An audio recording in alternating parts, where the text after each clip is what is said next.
जय श्री कृष्णा, जय जय श्री सीताराम। आइए देखते हैं सुमित ज्ञान यूट्यूब चैनल के माध्यम से आज आप लोगों के समक्ष में ये मैं बताने के लिए जा रहा हूं। दोस्तों, किसी गांव में दो मित्र रहते थे। बचपन से उनमें बड़ी घनिष्ठता थी। उनमें से एक का नाम था पाप बुद्धि और दूसरे का धर्म बुद्धि। पाप बुद्धि पाप के काम करने में हिचकिचाता नहीं था। कोई भी ऐसा दिन नहीं जाता था जबकि वह कोई न कोई पाप ना करे। यहां तक कि वह अपने सगे संबंधियों के साथ भी बुरा व्यवहार करने में नहीं चूकता था। दोस्तों, दूसरा मित्र था धर्म बुद्धि।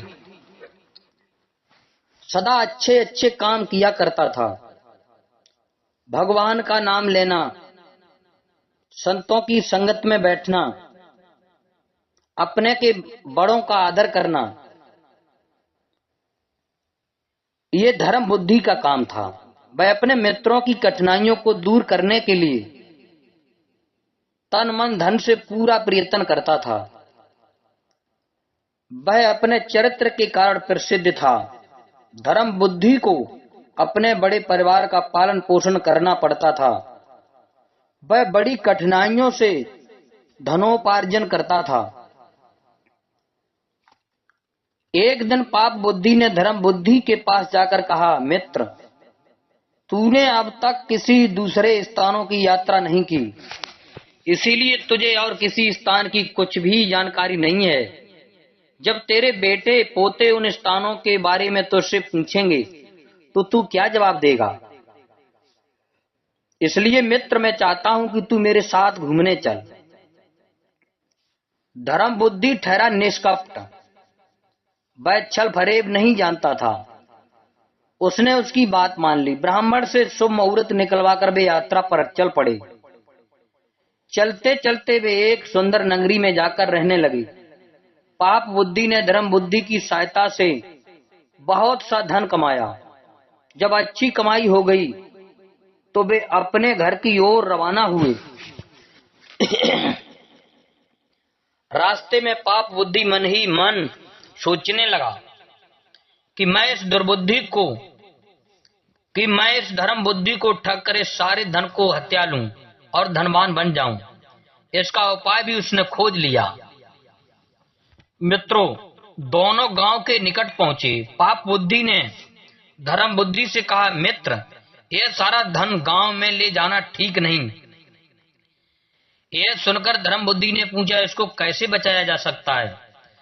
पाप बुद्धि ने कहा, सारा धन अगर गांव में ले गए तो इसे भाई बंटवा लेंगे, और अगर कोई पुलिस को खबर कर देगा तो जीना मुश्किल हो जाएगा। इसीलिए इस धन में से आवश्यकता के अनुसार थोड़ा थोड़ा लेकर बाकी को किसी जंगल में गाड़ दे। जब जरूरत पड़ेगी तो आकर ले जाएंगे। यह सुनकर धर्म बुद्धि बहुत खुश हुआ। दोनों ने वैसा ही किया और घर लौट गए। मित्रों, कुछ दिनों बाद पाप बुद्धि उसी जंगल में गया और सारा धन निकालकर उसके स्थान पर मिट्टी के ढेले भर आया। उसने वह धन अपने घर में छिपा लिया। 3-4 दिन बाद वह धर्म बुद्धि के पास जाकर बोला, मित्र, जो धन हम लाए थे वह सब खत्म हो चुका है, इसलिए चलो जंगल में जाकर कुछ धन और ले आएं। धर्म बुद्धि उसकी बात मान गया और अगले दिन दोनों जंगल में पहुंचे। उन्होंने गुप्त धन वाली जगह गहरी खोद डाली। जिस जगह पर भक्तों वो धन छुपा करके गए थे, वो धन खोद रहे हैं, लेकिन वो धन नहीं मिल रहा है, मगर धन का कहीं भी पता न था। इस पर पाप बुद्धि ने बड़े क्रोध के साथ कहा, धर्म बुद्धि, यह धन तूने ले लिया है। धर्म बुद्धि को बड़ा गुस्सा आया। उसने कहा, मैंने ये धन नहीं लिया। मैंने अपनी जिंदगी में आज तक ऐसा नीच काम कभी नहीं किया। यह धन तूने ही चुराया है। पाप बुद्धि ने कहा, मैंने नहीं चुराया, तूने ही चुराया है।